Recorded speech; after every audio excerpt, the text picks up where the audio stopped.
Welcome to Jyothi home కుకింగ్కి స్వాగతం. ఈరోజు నేను చేయబోయేది వాక్కాయ కొబ్బరికాయ పచ్చడి. ముందుగా ఈ వాక్కాయలు అనేవి పుల్లగా ఉంటాయి.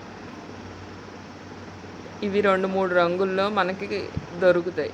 ఇది ఎక్కువ వర్షాకాలంలోనే మనకు దొరుకుతాయి. ఇవి దొరికినప్పుడు మనం ఫ్రిడ్జ్లో పెట్టుకుని డీప్ ఫ్రిడ్జ్లో పెట్టి స్టోరేజ్ కూడా చేసుకోవచ్చు. ఇయర్ అంతా తింటాను. ఈ వాక్కాయలు మనం కూర, పచ్చడి, ఆవకాయ ఏం చేసినా సరే బాగుంటాయి. ముందుగా ఇప్పుడు ఈ వాక్కాయ కొబ్బరికాయ పచ్చడి చేయడానికి ఒక చిన్న కొబ్బరికాయని తీసుకుని దాన్ని మీకు తురుముకుని పెట్టుకున్నా పర్వాలేదు, లేకపోతే ఈ విధంగా చిన్న ముక్కల కింద కోసుకుని పెట్టుకున్నా పర్వాలేదు. ఇప్పుడు పచ్చిమిరపకాయలు ఒక 8 నుంచి 10 దాకా పడతాయి.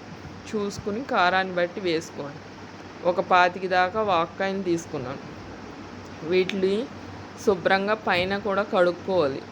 ఇది పాలు లాంటిది వస్తుంది కోసేటప్పుడు, జిగురుగా ఉంటుంది. ఇప్పుడు ఒక 1/2 స్పూను పసుపు, 2 టేబుల్ స్పూన్ నూనె, రుచికి సరిపడా ఉప్పు అంటే ఒక పెద్ద టేబుల్ స్పూన్, 1 టేబుల్ స్పూన్ మినపప్పు, 1 టేబుల్ స్పూన్ పచ్చిశనగపప్పు, 8 నుంచి 10 దాకా వెల్లుల్లి రెబ్బలు చెదగొట్టుకున్నవి, 2 ఎండుమిర్చి తెంపుకుని పెట్టుకోవాలి, కొంచెం కరివేపాకు, 1/2 స్పూన్ జీలకర్ర, 1/2 స్పూన్ ఆవాలు, ఇవన్నీ తాలింపుకి వేసుకోవడానికి.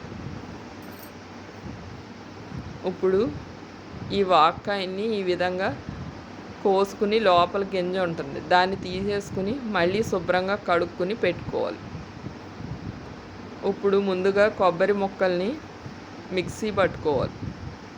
కొబ్బరి కూర అయితే కనుక ముందు వాక్కాయలు వేసుకున్నాక తర్వాత కొబ్బరి వేసుకోవాలి. ఇప్పుడు కొబ్బరికాయ ముక్కల మనం ముందు కొబ్బరికాయ ముక్కలు వేసేసుకుని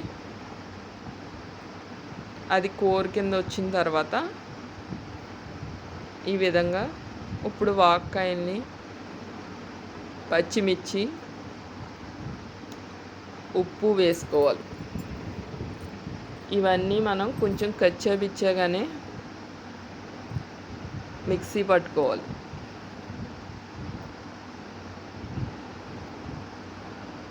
ఈ విధంగా మీకు పులుపు కనుక సరిపోలేదంటే ఇంకా 2 వాక్కాయలు వేసుకోవచ్చు. ఇప్పుడు తాలింపుకి దాక పెట్టుకుని అందులో 2 టేబుల్ స్పూన్ నూనె వేసుకుని ముందుగా వెల్లుల్లి రేకులు వేసుకోవాలి, చితగొట్టుకున్నవి. వెల్లుల్లిపై చితగొట్టుకోకుండా వేస్తే కనుక చిందిపోతాయి మొహం మీద.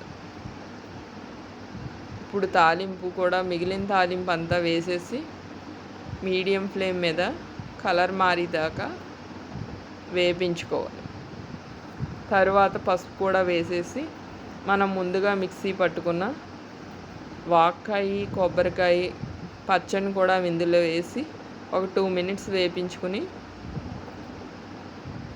దింపేసుకుని గిన్నెలోకి తీసుకోవాలి. ఇది మనం వేడి అన్నంలోకి తినడానికి కూడా చాలా బాగుంటుంది.